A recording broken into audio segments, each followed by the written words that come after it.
The largest 3 earthquakes in history. Valdivia earthquake. Chile, 1960.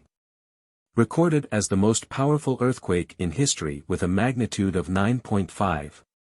It triggered a massive tsunami and caused thousands of fatalities. Alaska earthquake. USA, 1964.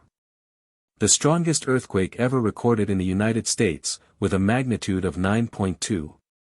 It resulted in tsunamis, landslides, and approximately 130 fatalities. Sumatra earthquake, Indonesia, 2004.